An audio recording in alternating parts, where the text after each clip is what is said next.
So let's have a look at the different ways of selecting objects or components that we have using the new modeling toolkit. So I'm going to just make a really simple cube.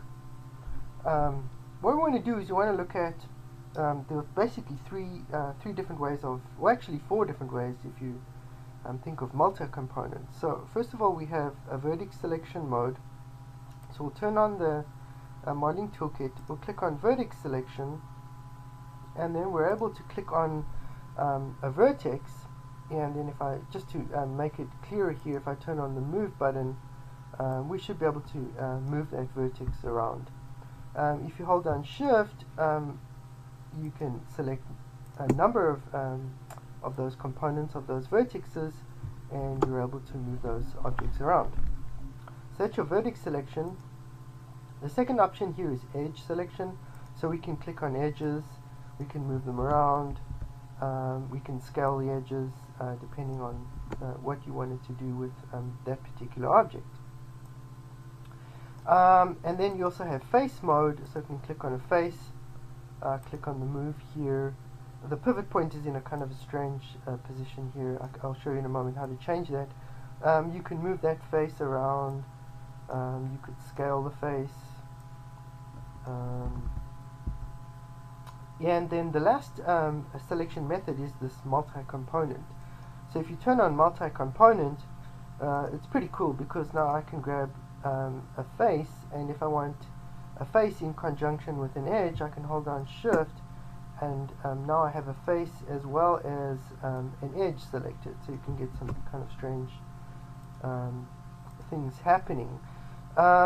As always, if you hold down shift, you can get more than one face or more than one edge, or what it is that you are trying to select. The shortcuts for these are F9, F10, and F11 for vertex, edge, face, and F8 takes you back to object mode. These are traditional Maya shortcuts. I guess one of the nicer things about this new modeling toolkit, if I go to face mode, click on a face, Maya will tell me one face selected. So it's kind of a quick way of getting some information about what you have selected and that kind of thing. So no big deal. It's pretty consistent with how Maya usually works.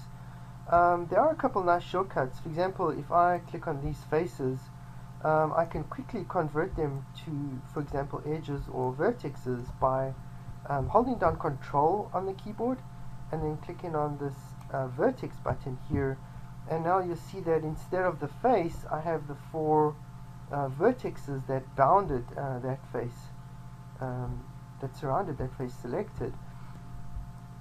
I'm just going to go back to face mode here and click on this face. Then I'm going to hit the scale button here, and my pivot point is in a kind of a strange place. I think I was playing around with it previously. So what we can do is we can come down here to transform options, and we can hit adjust pivot, and I'm going to just make sure I'm on the moving tool here and adjust pivot. And now what we can do is we can move that pivot point around to wherever we want that object to scale or move from. It's kind of center point. So we'll turn off adjust pivot. Now if we go back to scale, when we do scale, the object will scale from that point. Interestingly enough, I'll go back to adjust pivot, and if you move the pivot from inside of this little manipulator, it's really hard to get it onto the exact plane that you want it to be. But if you move it from outside of the manipulator, you'll see that you can snap it. You can either snap it to that plane, you can snap it to a corner, so you can snap it direct on that vertex, and then you have some control directly on that pivot point right there. So it's a really easy, quick way of adjusting your pivot point. Just to finish off, on the other side here, you'll see that you have an X, Y, and Z transform options. And if you're just in the regular viewport, that it won't do anything. But let's say we want to scale only in our Z-axis, or maybe only in the Y. axis in this case. So I've got my object selected, my face here. I want to be on scale, and I'm going to turn, I only want to scale in my y-axis, so it's not going to work if I